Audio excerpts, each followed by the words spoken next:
Est-ce que vous vous souvenez du passage du Proof of Work au Proof of Stake pour la blockchain Ethereum? À ce moment-là, on a eu le droit à plusieurs hard forks. On a pu voir naître par exemple la blockchain Ethereum Proof of Work ou encore Ethereum Fair. Et je me suis demandé, mais qu'est-ce qui existe encore sur ces blockchains? Est-ce qu'on peut les utiliser? Est-ce que c'est intéressant? Vous allez avoir toutes ces réponses dans cette vidéo et je fais une petite dédicace à Alakazu grâce à qui j'ai eu cette idée. On va commencer par Ethereum Proof of Work parce que c'est là qu'il y a encore un tout petit peu de vie. Vraiment c'est ridicule ce qui se passe, mais bon, déjà le cours du token, c'est pas terrible, il vaut autour de 2 $. Alors il s'en sort mieux que le Ethereum Fair qui lui est autour de 13 centimes. Ah ouais, c'est vraiment...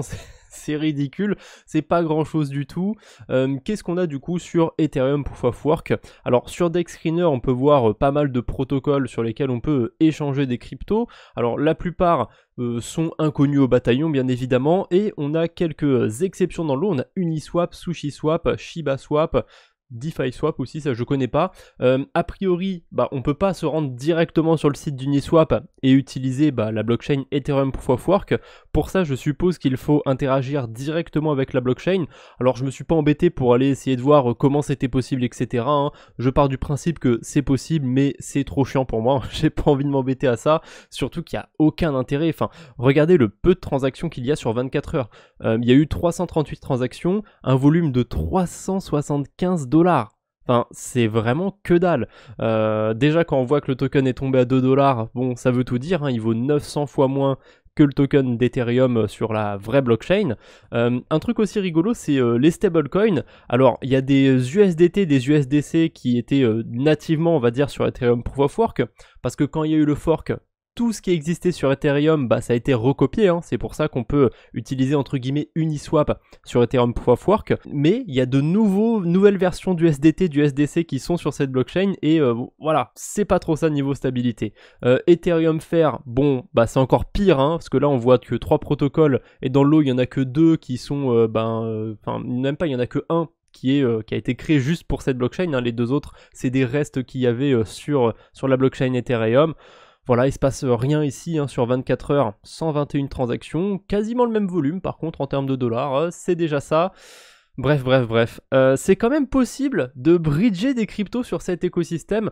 Alors ça, c'est un bridge que je connais depuis un moment, que j'utilise pas beaucoup parce que niveau frais, il est pas très intéressant, mais je dois lui accorder un truc, c'est qu'on peut passer de plein de blockchains assez reculées. Déjà, on peut aller sur Ethereum Proof of Work et Ethereum Fair.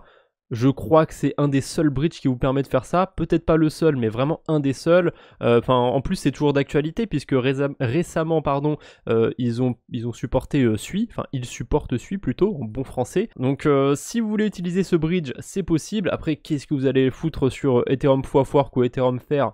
J'en sais rien, c'est pas mon problème. Et on peut voir que si on bridge un Ethereum sur Proof of Work, on reçoit 876 Ethereum Proof of Work. Il y a des frais dans tout ça bien sûr, mais le plus marrant c'est d'aller sur Ethereum Fair. Là on va en recevoir une quantité astronomique. 13 593 Ethereum Fair. C'est abusé, franchement c'est abusé tout ce qu'on reçoit en bridgeant sur cette blockchain, il se passe vraiment rien là-bas. Évidemment, c'est possible d'ajouter Ethereum Fair et Proof of Work grâce à Chainlist. Alors Fair c'est possible, Ethereum Proof of Work je l'ai pas trouvé sur Chainlist, mais en essayant de me connecter sur un des protocoles, ça m'a demandé d'ajouter la blockchain, donc j'ai pu m'y connecter, mais voilà, sur Chainlist je l'ai pas trouvé, donc peut-être que c'est pas trouvable. On peut voir aussi la TVL globale qu'il y a sur Ethereum Proof of Work. Alors c'est monté quand même pendant un moment à quasiment 7 millions de dollars, il y a eu une mini hype on va dire au tout début, mais voilà, c'est retombé, c'est ridicule maintenant, il reste plus rien. Même dans la crypto native de cet écosystème, ça fait que se péter la gueule, et il y a encore le pic le 8 mai, je sais pas ce qui s'est passé ce jour-là. On va aller voir du coup un petit peu les protocoles, mais mes 2 sources en fait pour savoir ce qui existait sur Ethereum Proof of Work, c'est DeFi Llama du coup, où il y a pas mal de choses de répertoriées, et DexScreener, on peut voir les protocoles. Pour Ethereum Fair, j'avais même pas accès à DeFi Llama, c'est pas du tout répertorié ici, donc je vais vous montrer après ce que j'ai trouvé là-bas.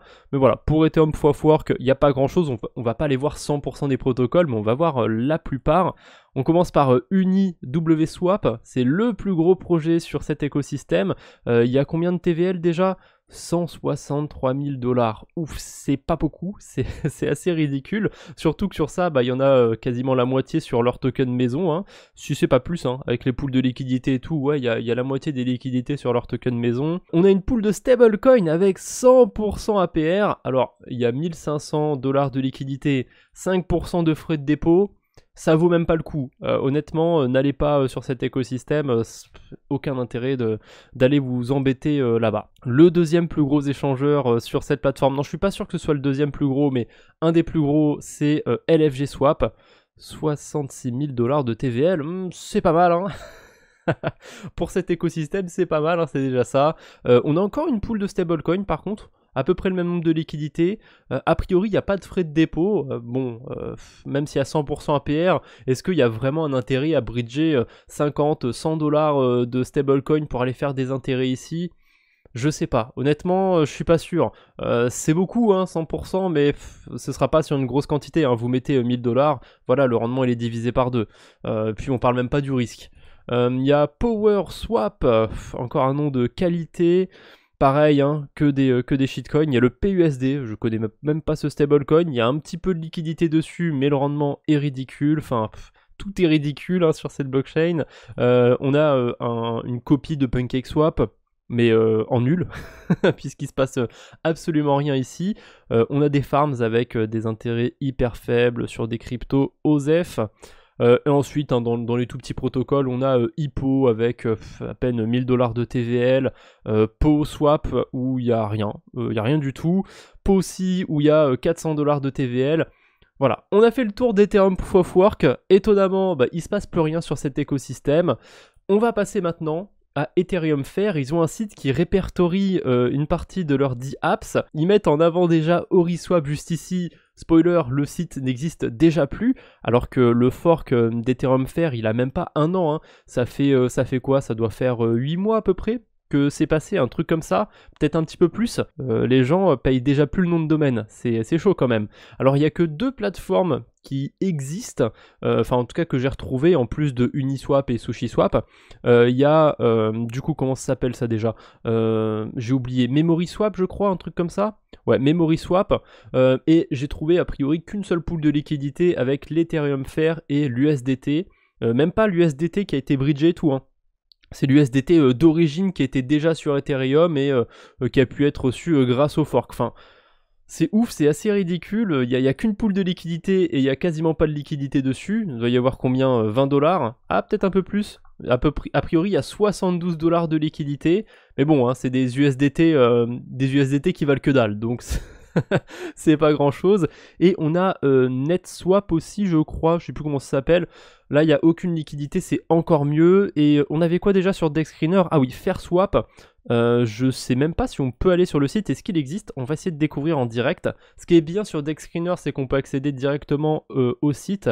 On a un petit lien à chaque fois. Alors, il y a ma tête devant, voilà. Le lien est juste ici. Est-ce que ça existe encore? Oh, ça a l'air d'exister encore. Je peux connecter mon wallet, c'est magnifique. Blablabla, je comprends. On a des pools de liquidité, on a des farms. Alors, est-ce qu'il y a encore des choses? Est-ce que ça existe encore? Ça a pas l'air de charger. Hein.